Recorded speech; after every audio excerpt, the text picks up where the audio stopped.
आइए दोस्तों बात करते हैं एक ऐसी कंपनी के बारे में जो मेरा कैपिटल आधे कर दिया था। और काश मैं उस समय में ना निकलता तो आज तो 80% ख़त्म हो जाता। हाँ जी दोस्तों, मैं एक कंपनी जो बहुत ही पब्लिक का फेमस कंपनी है उनके बारे में बात कर रहा हूँ। अब एक चीज़ देखिए दोस्तों, इसी कंपनी में एक समय में एफआईआई का स्टेक 37% लगभग हुआ करता था। और अभी स्टेक को देखिए दोस्तों, ये 15% में आ चुका है। दोस्तों एफआईआई सबसे समझदार होते हैं और उन्होंने इस कंपनी को छोड़ रहा है। हाँ, घाटे में छोड़ रहा है, घाटे में। मतलब एक अच्छे इन्वेस्टर जिसके पास पूरा नॉलेज होता है वो छोड़ रहा है। ठीक है, ये चीज़ नोट करिएगा। और उसके बाद देखिए दोस्तों, एक समय में पब्लिक के पास 38% हुआ करता था। अब पब्लिक ही राज कर रहा है, 62% के पास पब्लिक के पास है। मैं बात कर रहा हूँ दोस्तों IEX के बारे में। दोस्तों यूट्यूब में भर भर के सारे लोग आपको IEX खरीदने के लिए बोल रहा है। भाई IEX ऐसे डबल हो जाएगा, ट्रिपल हो जाएगा, घंटा होगा, बोल रहा हूँ घंटा होगा। लूज़र कंपनी के ऊपर लोगों का इमोशन जो होते हैं ना, वो हमेशा नीचे की तरफ होता है। जो वेल्थ को डिस्ट्रॉय करते हैं, उसी कंपनी कितना भी अच्छे रिजल्ट बना लेना, लोग वो कंपनी के तरफ जाने में दो बार आप ज़रूर सोचते हैं। इतिहास में जितने सारे वेल्थ डिस्ट्रक्टर कंपनी है ना, उनका लिस्ट देखिए। अगर उन्होंने टर्न अराउंड किया है तो कितने समय लगाया है। तो ये जो IEX है, जो सारे जगह पे वायरल चलता है, टीवी एंकर, बहुत बड़े रिसर्च एनालिस्ट, 15-20 साल से चल रहा है उनका रिसर्च, वो भी आपको बोल रहा है एक चीज़ लिख के लीजिए, ये इतने जल्दी टर्न अराउंड नहीं होने वाले हैं। क्योंकि जो रिटेलर पब्लिक ने इनको सर मतलब ग्राउंड से बहुत ऊपर तक लेके गया था। एक चीज़ देखिए, मुझे क्यों इतना जलन हो रहा है मैं आपको बोल ही रहा हूँ।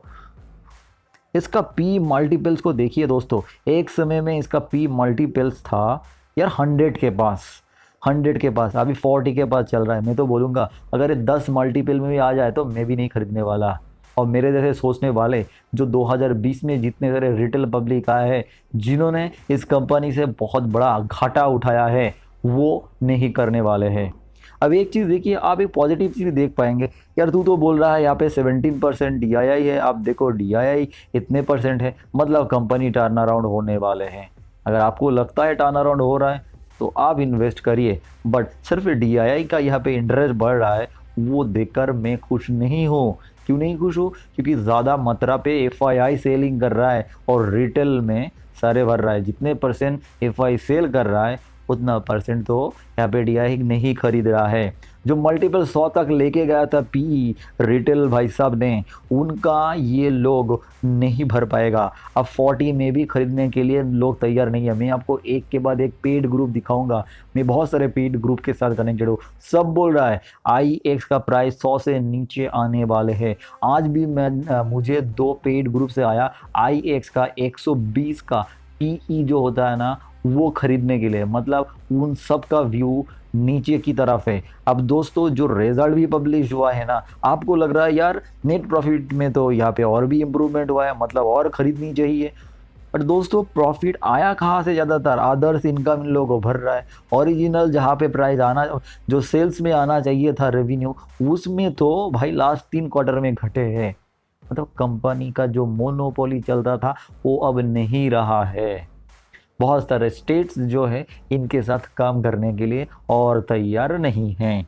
मतलब अगर कंपनी का बिजनेस, जिनके बलबूते हमने इनको बहुत मल्टीप्लाई करके खरीदने के लिए तैयार हो रहा था, अगर आपका बिजनेस ही सही नहीं है तो क्या हम अभी ये जो लूज़र है, लूज़र को बेट करेंगे? बहुत लोग कर सकते हैं दोस्तों, मैं तो नहीं करने वाला। क्योंकि दोस्तों मैं तो सिर्फ यहाँ पे फंडामेंटल इम्प्रूव हो रहा है और शेयर प्राइस में उतना इम्प्रूव नहीं हो रहा है, उसके ऊपर बेट करूँगा। बट दोस्तों यहाँ पे फंडामेंटली इम्प्रूव होने का चांसेस बहुत कम नज़र आ रहा है, क्योंकि जो बड़े इन्वेस्टर है, जो FII है, वो ही यहाँ पे इंटरेस्ट घटा रहा है। तो दोस्तों ज़रा संभाल के, जितने सारे लोग आपको शेयर कर रहा है उनके चक्कर में मत पड़िएगा, ठीक है? क्योंकि जो बड़े कंपनी होते हैं ना, वो ऐसे टाइप का चार्ट पैटर्न बहुत ही कम बनाता है। ज़रा एक बार सोचिए, जिस बंदे ने यहाँ पे ख़रीदा था, जिस बंदे ने 316 के पास एक साल पहले ख़रीद रहा था, मतलब ख़रीदा था, वेट भी कर रहा था, उनका अभी क्या फीलिंग हो रहा है। और उनके बाद बहुत सारे टीवी रिपोर्टर, एनालिस्ट और बहुत सारे रिसर्च रिपोर्ट जो पब्लिश हो रहा है, ये इतना ऊपर जाएगा, उनके दिल में अभी क्या चल रहा है। दरअसल ये सब फ्रॉड होता है, ये जो स्प्लिट का चक्कर होता है ना, यही है कंपनी फ्रॉड करना शुरू करता है। इसके बाद जो कंपनी ये स्प्लिट के चक्कर में अपने शेयर प्राइस को छुपा रहा है, जो ओरिजिनल है वो छुपा रहा है, रिटेल को और भी पार्टिसिपेट करने के लिए बोल रहा है, उनसे बच के रहिएगा, ठीक है। इसका सबसे जो रिसेंट एग्जांपल है दोस्तों, वो है नायका। ये सेम ही चीज़ किया है, जितना प्राइस होना था उसका आधे करके लोगों को उल्लू बना रहा है, ठीक है।